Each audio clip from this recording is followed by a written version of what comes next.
Yo, salut à tous. Comme vous le savez sûrement, Tomorrowland 2023 aura lieu cette année sur 2 week-ends à la fin du mois de juillet.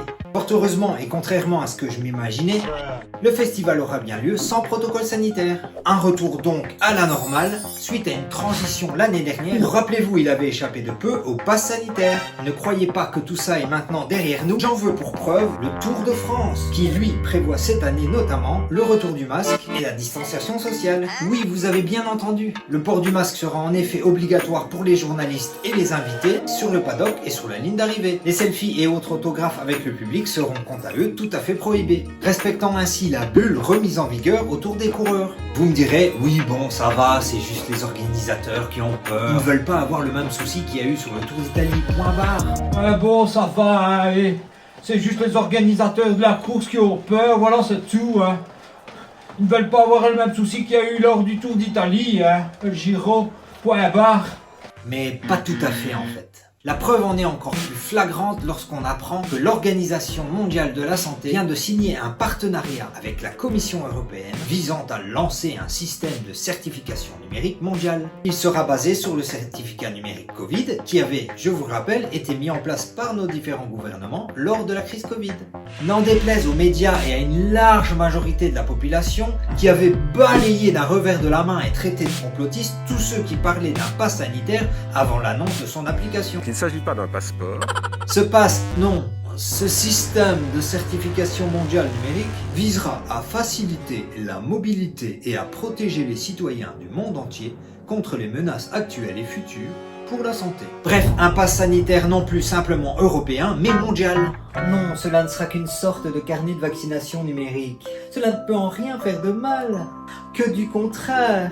N'importe où nous irons dans le monde, on pourra prouver qu'on a bel et bien fait tous ces vaccins et ainsi entrer facilement dans le pays qu'on souhaite visiter. C'est tout.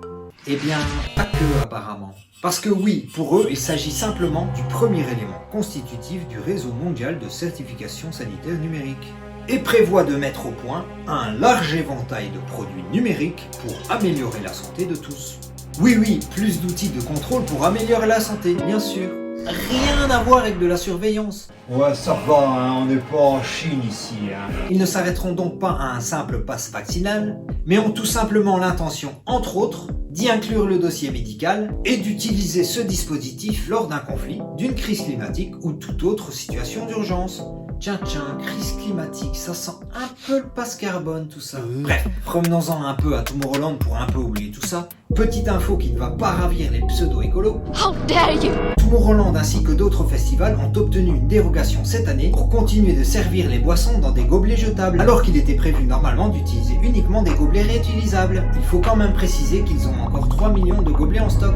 Rendre obligatoire l'utilisation de gobelets réutilisables comporte quand même des risques pour la santé, puisque des bactéries peuvent apparaître s'ils ne sont pas correctement lavés ou qu'ils ne sont pas secs après leur lavage. Il faut savoir aussi que les gobelets jetables sont fabriqués avec très peu de plastique et sont facilement recyclables. Contrairement aux gobelets réutilisables, qui eux, même s'ils sont déjà fabriqués à base de matériaux ou de plastique recyclés, nécessitent à la fois plus de matériaux pour leur fabrication et ont une durée d'utilisation limitée.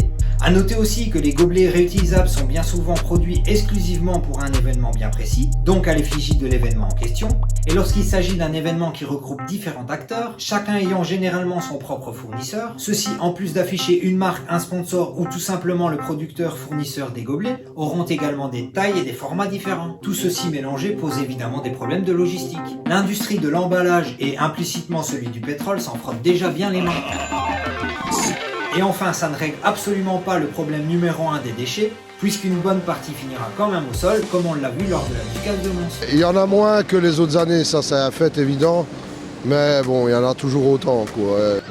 Ouais, une dent plus, une dent encore. Ou après X utilisation, usure, dégradation, casse, altération, souillure, etc. Ils ne finiront donc pas au recyclage, mais à l'incinérateur. Voilà, sur ce, merci de m'avoir écouté. N'hésite pas à partager cette vidéo et à mettre un petit pouce selon tes réactions. Allez, à bientôt, ciao, bye bye.